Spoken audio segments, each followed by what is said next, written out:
Vince McMahon steps down as WWE Chairman, and he picked the wrong era to be dealing with a sexual misconduct scandal. Don't touch that mouse unless you're trying to subscribe. The next pro wrestling vid coming at you in 3, 2, 1.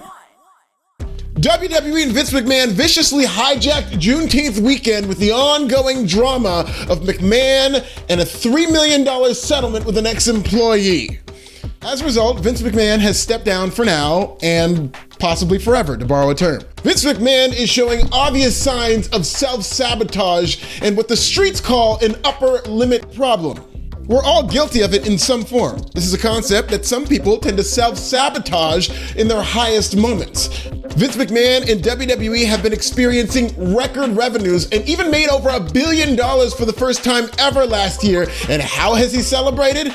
By getting into a very messy affair that could cost him his entire throne as WWE Chairman. This is no different from Jeff Hardy self-sabotaging himself in his biggest moments, though Jeff Hardy's vice is drugs and alcohol. More on that here. In a year filled with blockbuster backstage storylines, this Vince McMahon story is the biggest yet and more proof that pro wrestling just needs a reality show at this point, because the bookers booking in front of the cameras are very uninspiring right now.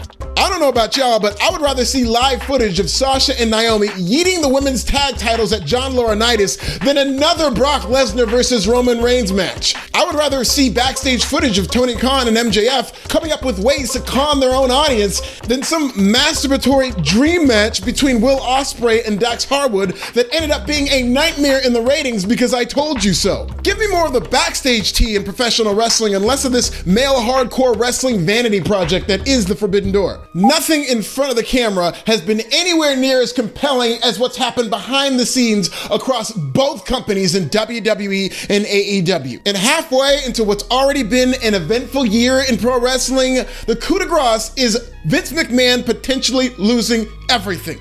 That is a real possibility. And the key to this is going to be how much control Vince McMahon is going to be able to maintain, whether it comes to his own company or even the media narrative. Because if this becomes some type of drip, drip, drip, and more stories like this get out in the heart of the Me Too movement, I don't think there's any coming back from this.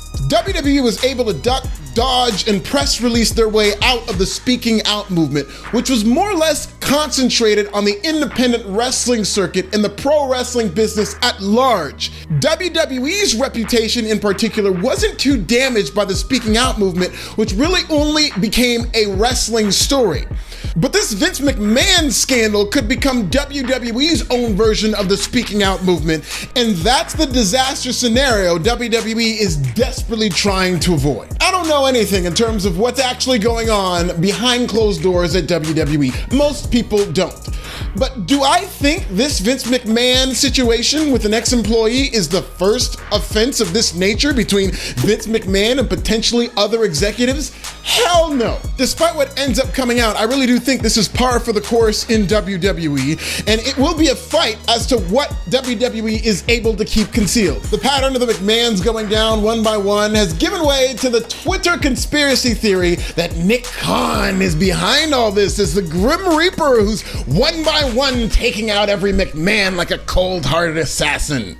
That makes a hilarious meme, but let's think about this for a second. Nick Khan is a very shrewd businessman, possibly the shrewdest in all of WWE, even above Vince McMahon. The more WWE becomes associated with sexual misconduct, the less likely I think Nick Khan is going to stick around and take over.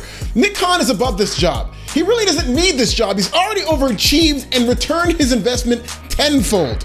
If WWE becomes a dirty sexual harassment company, I don't think Nick Khan will rub his hands together like Birdman waiting to take over. I think he'd just go back to Hollywood where there's so much less sexual harassment. Bottom line is, Nick Khan doesn't need this job, so why the hell would he jump through all these hoops to become the face of a company that may or may not be associated with serial sexual misconduct? If this shrewd businessman wants to force a sale of the company that bad, would he really be doing it at the expense of its own brand name, thereby costing it potentially hundreds of millions, if not billions of dollars? I think not. Vince McMahon has made an entire career out of getting out of the stickiest of situations and PR disasters.